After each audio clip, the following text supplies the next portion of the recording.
अस्सलाम वालेकुम। 5 class, how are you fine? 5 class, आज हम लोगों ने साइंस का कल हम लोग टॉपिक कर रहे थे gravitational force.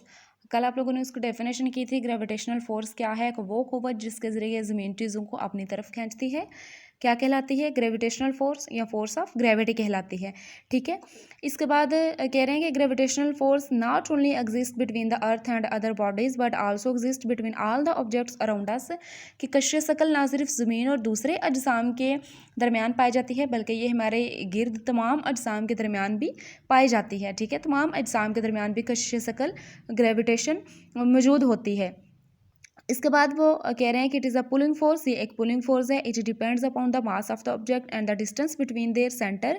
The greater the mass of an object the greater will be gravitational force, कि ये मास के ऑब्जेक्ट और उसके डिस्टेंस पर, ये इसके डिस्टेंस के सेंटर पर ये डिपेंड करती है। द लार्ज डिस्टेंस, जितना ज़्यादा डिस्टेंस होगा between the centres of the object, centre और ऑब्जेक्ट्स के दरमियान, the smaller will be the gravitational force, तो ग्रेविटेशनल फोर्स जो कश्श शकल है उतनी ही स्मॉल होगी। ठीक है, gravitational force between small object is too small to be noticed, ये ग्रेविटेशनल फोर्स जो स्मॉल ऑब्जेक्ट्स हैं उनके दरमियान स्मॉल होगी।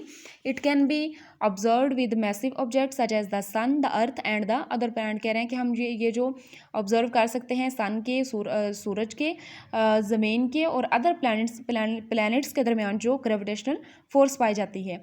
Gravitational force of the sun pulls the earth and other planet to orbit around it, जो gravitational force है वो क्या करती है? पुल करती है, जो of the force of the sun pulls the earth को पुल करती है।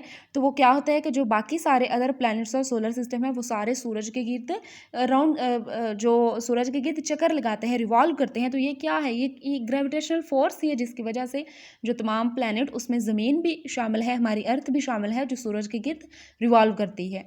तो इसके बाद ये पॉइंट्स आ जाते हैं कि it is the gravitational force of the earth that, कि ये एक ग्रेविटेशनल फोर्स ही है।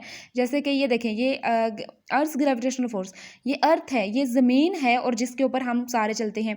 तो इट मीन्स ये क्या हुआ कि हम ज़मीन पर चलते हैं। ज़मीन देखें, जो ज़मीन है वो सारे जो चीज़ों को अपनी तरफ खींचते हैं। तो इट मीन्स कि हम जब ज़मीन पर चलते हैं तो ज़मीन भी हमारी भी जो कशिश है ना वो ज़मीन के ऊपर है, कि हम लोग ज़मीन पर चलते हैं, मूव करते हैं। इसके बाद पॉइंट्स कह रहे हैं कि holds us on the surface of the earth and stop us floating away into the space, के हम लोग जब जो सरफेस है जगह पर चलते भी हैं और रुकते भी हैं। Keeps the moon revolving around the earth, ये कश्श शकल की ही जो चाँद है वो ज़मीन के घूमता है। जो चाँद है, चाँद को ज़मीन के गिर्द ये घुमाए रखते हैं, ये ग्रेविटेशनल फोर्स ही है। उसके बाद है makes rainfall on the earth, जो बारिश ज़मीन पर गिरती है ये भी इसी कश्श शकल की वजह से है, कि ज़मीन जब चीज़ों को अपनी तरफ खींचती है तो इट मीन्स कि जब बारिश है वो भी इसी वजह से ज़मीन पर गिरती है। Makes the reverse flow down stream, जो रिवर हैं, दरिया हैं, वो जो बहते हैं, हमने देखा नदियाँ, नाले, झीलें ऐसे बहती हैं। एक जो हमने देखा कि एक प्रेशर के साथ जो पानी फ्लो करता है, तो ये सारे जो नदियाँ, नाले बहती हैं ये भी एक ग्रेविटेशनल फोर्स की वजह से ही जो स्ट्रीम फ्लो करते हैं, रिवर्स हैं, वो होते हैं सारे। ठीक है, इसके बाद आप लोग ये सारे इसके पॉइंट्स हैं, आप लोगों ने होमवर्क में जस्ट ये वाले ही पॉइंट्स लिखने हैं। ये ऑलरेडी पॉइंट बने हुए हैं, अगर आप लोगों ने देखने हैं तो ये पॉइंट्स देख लें। तो ये आप लोगों ने होमवर्क में भी लिखना है और इसे आप लोगों ने याद भी करना है।